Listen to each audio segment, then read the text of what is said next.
All right, welcome everyone to this session entitled "The Ocean is Our Ally, Protecting the Health, Wealth, and Security of Our Living Planet." I'm Adam Soule. I'm going to serve as the moderator for this panel discussion today. But first, I'd like to thank the organizers of this event, the National Marine Sanctuary Foundation, for convening a wonderful group of folks interested in protecting the ocean, and the Graduate School of Oceanography at the University of Rhode Island for organizing this panel. This panel brings together leading ocean voices that represent a spectrum of approaches to connect people and the planet, and that in each in their own way work really hard to support the ocean so that the ocean in turn can support us, through resources, through healing, and just being kind of the thing that holds our planet together. So I'm going to start by allowing the panelists to introduce themselves briefly and tell us what they do, but also maybe give us an example of how they first connected with the ocean. I'll start with myself. I'm Adam Soule, professor of oceanography at the University of Rhode Island Graduate School of Oceanography and the director of the NOAA Ocean Exploration Cooperative Institute. I grew up in the Pacific Northwest, and one of the first things that blew me away about the ocean was learning about salmon, anadromous fish that spend part of their life in the ocean and part of their life in fresh water. And it is one of the many mysteries when I was a kid that just made the ocean a really intriguing place for me. And fortunately, now I get to work in that space. I will start off with Catalina Martinez, who is works for NOAA Ocean Exploration in Equity Advisory. Catalina, would you introduce yourself? Sure. Hi, everyone. And you can hear me, right, Adam? Yes. Great. I have a different set of headsets today. So hi, everyone. Yeah, I'm the Equity Advisor for NOAA Ocean Exploration. I'm really fortunate to be with this amazing office. I've been with them for, since the beginning, probably 22, 23 years now. And my title encompasses quite a bit, but basically I provide strategic guidance to help integrate and advance the diversity, equity, inclusion, access, and justice priorities within NOAA and across a broad spectrum of STEM institutions and agencies. I work quite a bit with URI as well. This includes considering new ways to infuse this DEI-AJ across operations that we engage in on a daily basis, our programs, policies, and procedures, as well as access to data and service delivery for NOAA and others on a variety of fronts, and expanding partnerships that prioritize co-creation and sustainable relationship building with underrepresented and marginalized groups and communities. I also work with a growing group of innovative thinkers and champions across the country to mitigate the barriers that we know are in place to our entry, persistence, advancement, and success for these marginalized groups in STEM academic programs and opportunities, as well as the workforce. And that question is so hard for me to think about in terms of what was my first experience with the ocean. I grew up in Providence, Rhode Island, and although we were, directly connected to the Atlantic through the river that came straight through our communities, I didn't know that. I didn't realize it was connected to salt water at all, right? Like so many of the children who grew up in these very urban communities. But I was always fascinated by water, even puddles. I wanted to know what lived in them, what lived at the bottom of them. I was that weird kid, double fisting the critters when I could grab them. So I think my first experience with the actual vastness of that massive water body in Rhode Island was probably going fishing with my father and my uncles and cousins. Well, thank you, Catalina. That's awesome. Next up, we have Allison Fundus, Chief Operating Officer for the Ocean Exploration Trust. Hi, everybody. My name is Allison Fundus, and as Adam said, I work with the Ocean Exploration Trust. We're a nonprofit that is affiliated with the University of Rhode Island and largely funded through NOAA via the Ocean Exploration Cooperative Institute.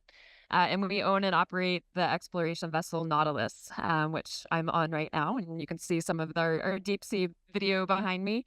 But we use this ship as really a platform for ocean exploration, so basic research and marine science, but also as a training platform for the next generation and also as a way to engage the public. So we do a lot of work to engage people broadly with our expeditions. We do everything live streamed. We bring interns on board. We bring educators on board. And right now we're working all across the Pacific. So we're doing a lot of really intentional work within the communities that we're working in as well, which we'll certainly talk about in a little bit. And I guess my answer is actually very similar to Catalina's. I grew up in Tennessee, so a landlocked state, so I didn't have immediate access to the ocean. So my childhood was more focused on finding salamanders under rocks and digging in creeks. I had grandparents that lived in Florida, so going fishing with my grandfather, I was a lot more interested in looking over the side of the pier than I was actually catching fish. So, yeah, I think, very similar to Catalina and like kind of finding those connections from streams to ocean. And now we're doing that from streams to the deep sea. So excited to be here. Thanks, Allison. Next up, we have Charlie Enright.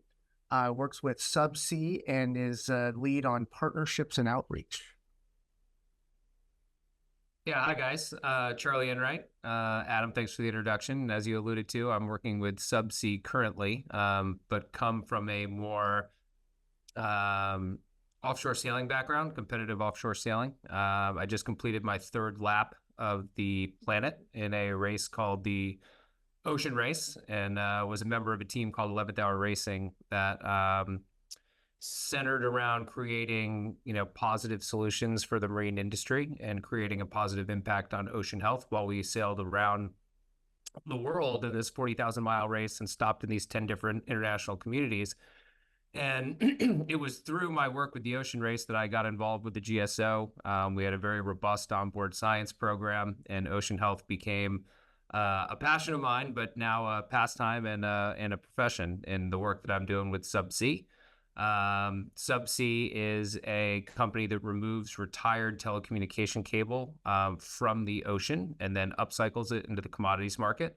And it's been my job to replicate the onboard science program that we used during the Ocean Race on some of the recovery vessels that Subsea has within their fleet. So that's what I do. And I guess as far as a first memory with the ocean, it's funny, I grew up in Bristol, Rhode Island, just a couple miles south of Providence. I did know that the river emptied into the bay and the bay emptied into the ocean. And my grandfather was a boat builder. And when I was 5 years old, babysitting consisted of putting me in a little dinghy with a life jacket and tying me to the dock. So that would be my first memory. So thanks for having me today. Thanks, Charlie. And finally, we have Martha McConnell, Associate Teaching Professor at University of Rhode Island Graduate School of Oceanography and the co-director of GSO's online degree programs. Thank you, Adam. Hello, everyone. I'm Martha McConnell. I'm just going to repeat what Adam just said, but yes, I am the Associate Teaching Professor at Graduate School of Oceanography with the primary goal of promoting ocean education for the undergraduate population at URI, and co-direct the GSO online degree program. So our online degree programs, one of them is, emerging out of its infancy, while others are still in its infancy. And so I think I'm here today and was invited to offer some observations and remarks on both of those different strategies for ocean education. My earliest memory, I grew up along the Connecticut River, so I can't really pinpoint my earliest memory because I grew up along the water and on the water. But I think what changed everything for me career-wise was my first experience out at sea. And that was sailing with the Sea Education Association, first as a student and then worked as assistant scientist staff member on board. And so that just shifted everything for me towards the oceans a while ago. And I will mention, this isn't my first CHOW. My first CHOW, I was trying to think back. It was in 2007 when I was a congressional fellow. And I remember it clearly because Senator Whitehouse, Sheldon Whitehouse of Rhode Island, was a freshman senator that year. He had just been elected and spoke at CHOW, and he was wearing the coolest shoes. I know this is a little strange, but they were a cross between a Merrell and a Puma sneaker, amongst everything he was saying about the oceans. But I got to meet him, and I was thinking about the theme for CHOW this year in terms of leadership, and how grateful we are that we have a leader like Senator Whitehouse in his position for 17 years, promoting ocean health. So thank you. Happy to be here. Thanks, Martha. And I couldn't agree more with your comments. And I think it's really important to bring this group together where we all have different approaches to where we can lead in helping the oceans and sustainability. I mean, the title of our session is "The Ocean is Our Ally," and allies have to work together. I guess my first question is, how well do you think we're collectively working with the ocean, considering all the global challenges that we and it face? And maybe I'll direct that to Charlie first to see his comments. I think we are working well together, as allies of the ocean, certainly. And I think, given the global pandemic that we all experienced, we're definitely getting better at working from remote locations. But for me, it's more about expanding the audience and the community and the population. I think the people that are already bought into the concepts of ocean health are very collaborative in nature. They believe in co-creation, they believe in working together, they believe in open source, they believe in science, they believe in all the right things. But you can't collaborate with people that aren't there and aren't at the table. So for me, it's about not necessarily preaching to the choir, preaching to the already converted. It's about finding more people that we can share this story with and communicate with in the future. And actually, my work with Subsea is a perfect example of that, because coming out of this last ocean race, I guess it would have been July last year, I wasn't exactly sure where I was going and what I was doing. And, it was through a somewhat random conversation that I had with the CEO of Subsea that got me to where I am today. And, just the partnerships and the relationships that we've formed in the private sector have been pretty rewarding. And, you can't have those unless you expand the community. And I think that's where our focus should be. That's a great point, Charlie. Speaking of expanding the community, I mean, I think we all recognize that not all members of the global community have the same access to kind of engaging with the ocean that we have been fortunate enough to have. And maybe to Catalina, what are some of the challenges related to equity in ocean science in your view, and what are the ways that you're witnessing equity improve in the ocean enterprise? Yeah, Adam, thank you so much for bringing that point in. And I think it's really important that your question does focus on equity rather than equal access, which we hear a lot about, as we don't all start from the same vantage point or place, right? Just think about the example that Charlie just shared with us. Imagine the amount of access he had to have already, an opportunity to get him to a place where he had that conversation with Subsea, right? So that focus on equity in and of itself to me is an improvement, because equity is really about leveling the playing field more, which is justice oriented in terms of the mindset, really. So building a more equitable and justice associated access and opportunity that takes specific intention. It takes a shift in our values and belief systems, right? And truly a reallocation of resources.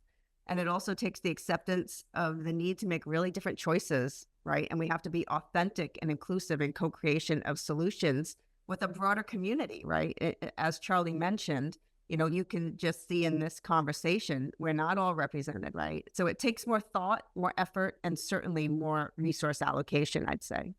And are you seeing some specific examples where that's coming to pass? Are there some models that we can turn to?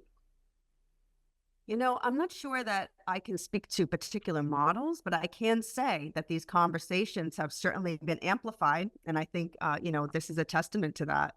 We have conversations now, not just about justice and equity, but also about, decolonization, right, of our thoughts and processes and access and opportunities. So we have these really amplified and elevated conversations now in spaces and places that have a lot of value. And so for me, I work for the federal government, right? So we work a lot on changing policies and procedures and things like that. But where I feel the greatest impact comes is the conversations like this, right? Because we have to shift people's thought processes, right? Shift people's beliefs and values and have them expand the way that they think about individuals, communities, the way they go about their daily existence, because we're all gatekeepers of something, right? We all have influence somewhere.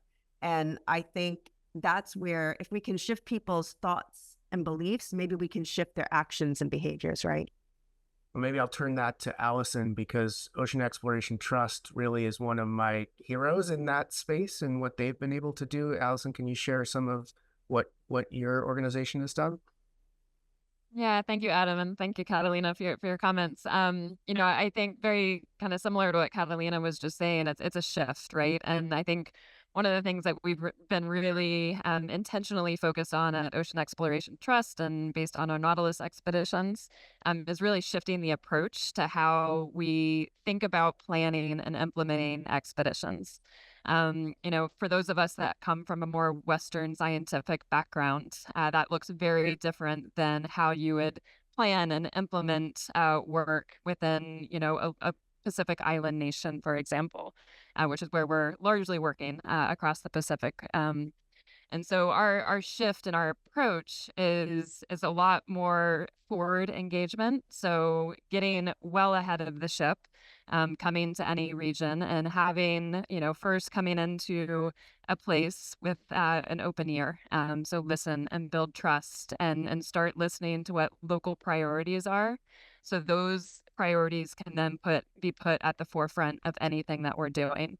And, if we can't get there, then we shouldn't be there, right? And so a lot of our focus has really been on, kind of building that trust, building those relationships, and then, making sure that wherever we're working, those local community members are, certainly represented on the ship in every capacity possible, and are at the table from the planning stage, the implementation stage, and then that relationship carries on beyond the expeditions themselves as well. So for us, it's really about relationship building and community building and capacity building, long after any expedition takes place. Absolutely. Martha, Catalina mentioned we're all gatekeepers of one sort or another. The education pathway into the ocean enterprise is one of those gates. And I know you've worked hard to, open that door a little wider. I wonder if you can speak to the shifts we're seeing and how we're preparing the next generation of ocean stewards. Yeah, thank you, Adam, and for the previous remarks. I think everyone here thinks about ocean education.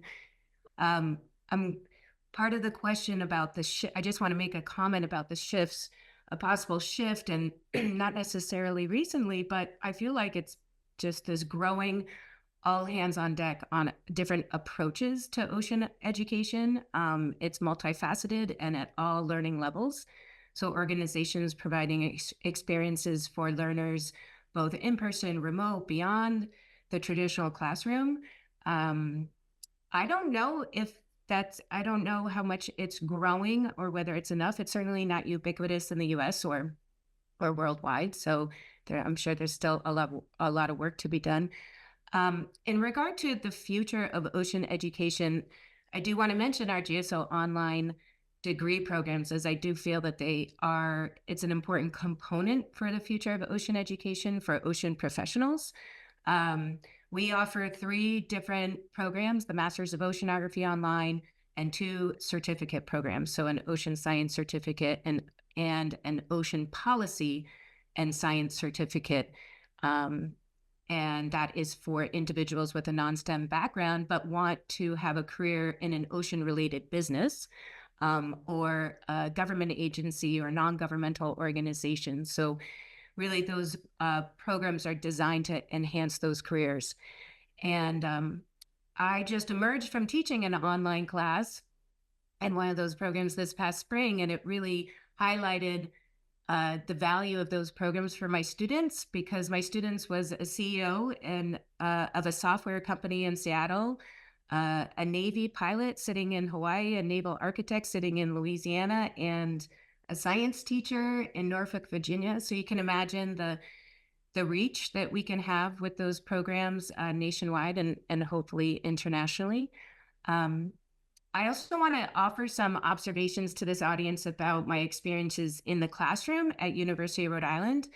I'm associate teaching faculty, so my main goal is to teach undergraduates, and in ocean and climate science, coastal resilience, I teach 400 students per year.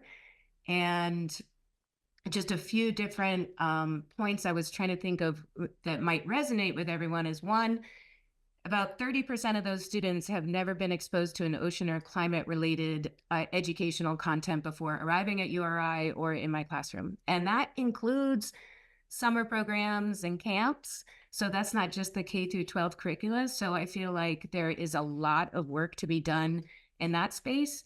Not all of my students feel a connection to the ocean, or they don't think that climate change affects their daily lives. And so I think that's a huge opportunity for educators and scientific institutions, is trying to find ways to provide those connections or opportunities for students to connect, because I think that will only change behavior towards ocean health and ocean stewardship for the better. But there also are a lot of students. I mean, we're in Rhode Island, so we have in University of Rhode Island that grew up, on the water, by the water. They love the sound of the waves and the breeze in their hair. And so a lot of remarks I get about why they're taking a class like ocean and climate change or coastal resilience is they want the confidence or more confidence to be able to speak about these topics. Because at times it feels very, ocean and climate science can seem so complex. And so if we can provide those connections and build that confidence, because they want it not just in their peer group, because that's their safe zone, but maybe at the dining room table, or maybe in their at their work site, they'd like to be able to talk about these issues. And then every semester, at the end of the semester, we go through what surprised you the most about the course or the content, and continually what comes up is the lack of understanding how much the ocean plays a pivotal role in the climate system. And so if we can get towards a direction of talking about the ocean and climate system, this interrelationship, they're always talking to each other outside of maybe even the graduate programs, but general population or in the K through 12 space, or all levels of learners, because I think that is often, it's clear amongst the student body, is often missed. Yeah, I want to amplify something that I've heard from all of you. I think in that, the self-selecting students who kind of go after the ocean is probably too small of a group and too homogenous of a group. And I think we all try and bring, meet the future ocean leaders where they are. At our Cooperative Institute, we have programs with the community college students at CCRI, Community College of Rhode Island, where they're developing great skills, but have no awareness that those might be applied to the ocean enterprise. And having those skills is not only going to help them and understand the connection to the ocean to climate, but it's incentivized by this blue economy that's growing, the wind power that's coming, that's going to need ocean literate workforce. And those are going to be future leaders as well. I guess another question, maybe I'll direct to you, Catalina. Leadership is the theme of CHOW this year. From your seat, what makes an ocean leader today, and how can someone become one? That's a complex question, right? First, I'd like to take a step back and just think about the fact that, these environmental challenges impact us all, but in inequitable and disproportionate ways. We know that, right? But many of us can't even see ourselves in the solutions for all the reasons we've been articulating. So there's this incredible untapped potential for creativity and brilliance and passion and innovation in diversifying our ocean and environmental leaders of today, and as Charlie said, and the rest of us, and into the future, because we know it's only going to get more complex. So we really have to think in terms of creating equitable, inclusive opportunities on all fronts. And as you said, Adam, meeting people where they are, going where these students are, we have to broaden our vision of what diverse representation really means and what authentic voices mean, right? We need authentic storytellers to reach these groups and these communities and these individuals so they can expand their vision of who they can really become and where they might belong in this ocean science and environmental world that does not feel accessible to them at all. They can't see themselves represented there often, and what they can achieve there. So if we think in terms of who has access, who obtains these opportunities in ocean and environmental spaces, right? As we talked about, who are the gatekeepers to those opportunities? What are the qualities and backgrounds and experiences that we consider leadership that we value in an individual that might help them get selected for these leadership opportunities and help them reach those levels of influence that we're talking about that are so important?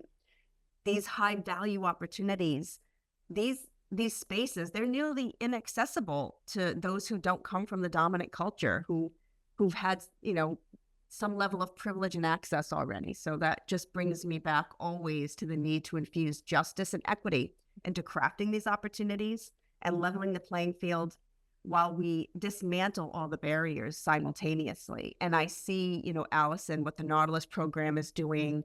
And I love that URI is expanding their opportunities to online spaces where, folks may be able to at least decrease their barriers in some way, if not geographically or others, so that we can think in terms of shifting those value structures and expanding their beliefs and perspectives so they can encompass a broader sort of swath of what they consider that they can achieve, right, in these spaces. Thank you for thinking about that, Adam. Yeah, well, Allison, maybe I'll direct that to you. Your Ocean Exploration Trust kind of moved us a quantum leap forward with their telepresence program to provide incredible access to the whole world for ocean science. What do you view as the next phase or the future of engagement and capacity building that OET is going to try and take on? Oh, muted. Sorry about that. Yeah, I think it's continuing in that legacy that, Bob Ballard published in 1981, this idea of telepresence. So bringing people to the place. And so at Ocean Exploration Trust, like we've seen the immense value of engaging the public and connecting people with the ocean through the variety of things that we do in outreach. And that's live streaming, so anybody can partake in our expeditions, bringing students and educators along, and really kind of integrating the storytelling aspect to the science and complex engineering stories that we oftentimes find it very difficult to tell.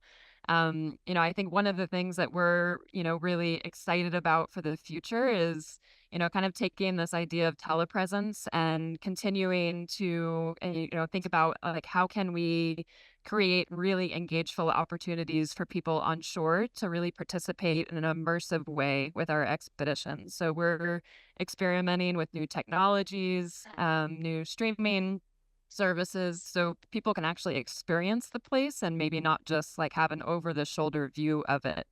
And that opens the doors, I think, immensely to people who maybe physically or for personal reasons can't go to sea, right? I mean, we can be streaming, our expeditions. People can be scientists, can be working right alongside with us. So it's been fantastic to kind of see the development on the technology side, and we're trying to keep up with it from kind of the outreach and education side as well. Yeah, and OET is a science and an education platform, but I think there's certainly a role for public-private partnerships. And Charlie, maybe you can speak to how the community, the research community and the industrial community can partner together to help steward the ocean. And now Charlie's muted too. Monkey see, monkey do, you know? Subsea is a privately held company, but, we have partnerships with a lot of different public entities, whether it be NOAA or Citizens of the Sea, or, we hope to be doing further work with GSO when we get other parts of the fleet online. But I think that's a huge part of it. You look at, a lot of the public dollars need to be spent a little bit more conservatively. A lot of the private dollars can be spent a little bit more outside the box. So I think kind of marrying those two types of entities is essential for moving things forward. And again, I think as far as capacity building goes, it all comes back to building the audience. And a lot of it has to do with access to the water, certainly. But, a pretty unique story is we just installed the eDNA sampler on a 300-foot ship with 15 people on it that have access to the ocean and see it and live it and breathe it every day, but had no concept of what kind of peril the ocean was in, and more importantly, how the health of the ocean affects things in their everyday lives that they never understood. I think just explaining the interconnected nature of, all the decisions that we make every single day, subconscious or conscious, was a really important thing to explain to this group of 15 people that live on an offshore vessel and don't necessarily understand the implications of it all. So education of all communities, people in and around the water, people in marginalized communities who will be disproportionately affected by the effects of the climate, are certainly important. But I think, broadening the audience to anybody and everybody and just explaining the, like I said before, the interconnected nature of all these things and why it's important and why they should care. Certainly being around the ocean accelerates that process. But, I think that explaining it to people that grew up in Tennessee and why it affects their life is just as important as to people that, have it just around the corner. Yeah, I might add a little bit to that. That the Ocean Exploration Cooperative Institute engages in lots of partnerships with industrial partners as well. And one of the reasons I love doing that is because the challenges that are facing the ocean are enormous. I mean, simply by physical scale are enormous. And whereas academia may have the ability to kind of undertake high risk development, we do not have the capacity to upscale in the way that industrial partners can or federal partners can. And we really need all those partners at the table, and it ultimately is mutually beneficial. The engagement with those commercial partners, the future workforce for them is going to come through these same academic institutions, and the sharing of ideas. At this point, obviously, we have to protect our intellectual property, but the situation is serious enough that we just have to put all hands in order to really take care of our oceans. Martha, I had a question for you about how we protect the oceans. I wonder if you had comments on the challenges for protection and the solutions for enhanced protection of our oceans. Yeah, thank you, Adam. I can start the conversation. I'm sure everyone has some of their own views on this. But I was thinking the first thing that came to mind in terms of challenges, I feel like, is just there's the multiple uses of the marine environment. And so we have shipping, mining, fisheries, ecotourism, scientific exploration and research. So there's a lot going on, not all with a common purpose and common goals. And so that I see as just a really big kind of overarching challenge.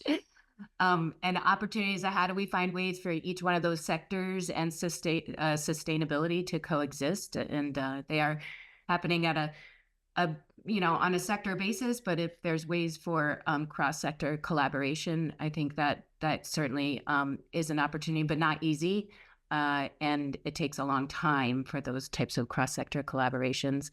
But that's an opportunity. And of course, we're at CHOW utilizing the mechanisms we have in place.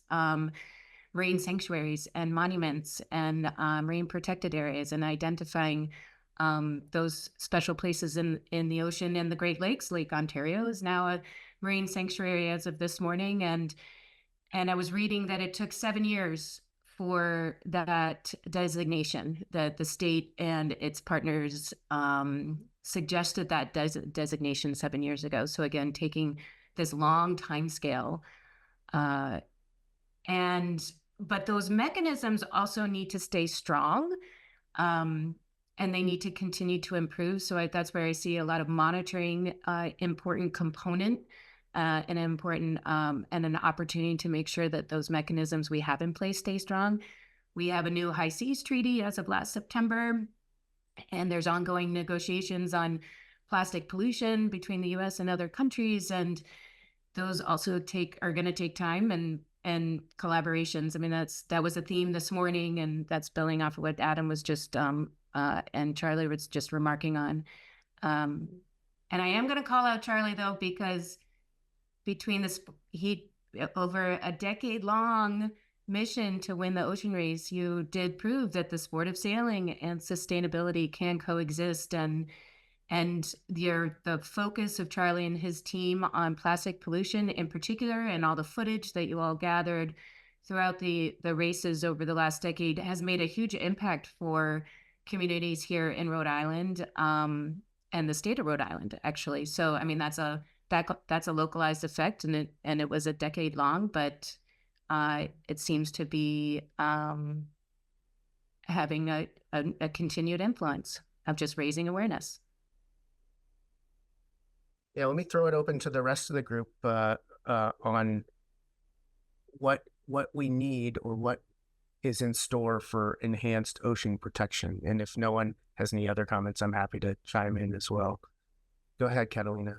Yeah, and those last two questions sort of come together in my mind when I think about partnerships that can really help us protect the oceans and, really find the creative, innovative, effective solutions that we need for the future. And the partnerships that come to mind, Allison, you had spoke to some degree about really engaging in authentic ways to co-create objectives associated with the science, and as well as innovative, solutions and practices by building these collaborations with tribal nations. Right now, you're working in the Pacific Islands. We've also spent a lot of time in Alaska the past few years doing that kind of work. And within NOAA, I'm part of an environmental justice community within NOAA and around the Department of Commerce.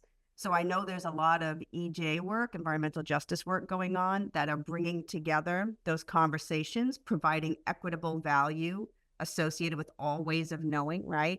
Yes, we have these Western data-heavy, science-based ways of understanding the environment, but we are creating these spaces where listening, true listening, authentic listening to these communities, these nations, and these groups provide incredible value to the solutions, right? And so we can't expect to be able to go into communities that we don't know much about, or to go into these, nations that we don't know much about, without listening to those who are impacted daily, those who have other ways of understanding the environment and the world than we do, and providing that equitable value associated with the way they understand the world. So that indigenous knowledge is thankfully becoming part of our solutions. And so I don't know, Allison, if you can speak to some of that in the way that you're crafting your objectives as you go into these spaces through listening.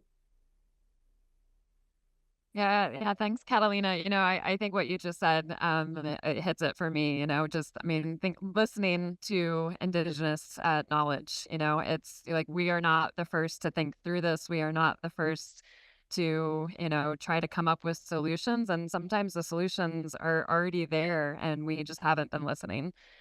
So I do think having those conversations, both at small scale, are really critical to kind of thinking about local community needs, but then we need to apply those to larger scale solutions, right? And collaboration and coordination as an ocean science community.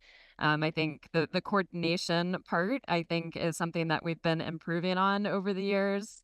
That's, amongst, kind of public-private nonprofit, federal. I think the coordination amongst all those entities has definitely improved, and so like we are seeing kind of the shift that we've been talking about shifts. So it's great to see that shift. We need more kind of fuel underneath that shift though, to really propel some of the larger scale initiatives. What I hear from Catalina and Allison is that information is really important in order to protect our oceans, whether it comes from kind of indigenous knowledge or observations from today. And I think the U.S. ought to be a leader in the creation and accumulation of that knowledge. I would call for an order of magnitude greater investment in ocean observations than we have now. We should really be leading the world on this front. The ocean doesn't have borders or that are real. I mean, it has dashed lines on a map, but it's all connected, and we really need to step up our game and put the size of investment that the challenge requires. That would be my recommendation. Charlie, you have anything to add on that? Yeah, I think the investment's obviously important, but I think it's also a matter of capitalizing on opportunities that are already out there, and there is some low-hanging fruit. It's about finding where they are. Martha alluded to, the fact that we've now been in partnership for the better part of 10 years, and there's been sailboats going across the ocean for hundreds of years. It's just a matter of getting them to take observations, getting the right equipment on board, where that comes from, who to partner with. And it's very similar to what we have going on at Subsea. We have boats out there doing something we believe to be altruistic in nature, which is removing, retired cable from the ocean. But while we're out there, felt the need to be able to do so much more with a platform that's going 1 to 3 knots and able to do some serious work in the scientific community. As everyone on this call probably knows, I mean, it's very, very expensive to send out a bespoke scientific vessel every single day. And we have a lot of, vessels transiting the ocean in the private sector that with a little bit of partnership, a little bit of thought, a little bit of acceptance, can be doing more work for the greater good. So, we look forward to kind of being leaders in that space. We've done a little work with Science Rocks, an entity at the Woods Hole Oceanographic Institute that tries to do just that as well. So we're starting to think that way. It's just a matter of making it happen. And that, I think, Charlie, is a great place to wrap up. Partnerships are going to be the way we find our way through these challenges. I'm really grateful to all the folks on this call, Martha, Catalina, Allison, and Charlie, who are, leaders in the field and have such important kind of knowledge to share. So thank you all for participating. And thank you to the National Marine Sanctuary Foundation for organizing CHOW and sustaining CHOW year after year to allow us to come together and learn from each other and make new connections. And those connections are going to become increasingly important. So I will, wrap up our panel discussion, but we have a couple minutes left if anyone has a last word or two that they want to share. But otherwise, just thank you so much for being here and sharing with us. I'll just say thank you, Adam, for pulling this incredible session together. And thank you to all the wonderful panelists. It was a joy to be in this conversation with you all. And thank you to all of those who joined us virtually. Awesome. Likewise, thank you. Thanks to all. All right. Well, once again, thanks for being here, and enjoy the rest of CHOW virtually or in DC, depending on where you are. And let's all work together to protect our oceans. Thanks, Adam. Thanks, everyone.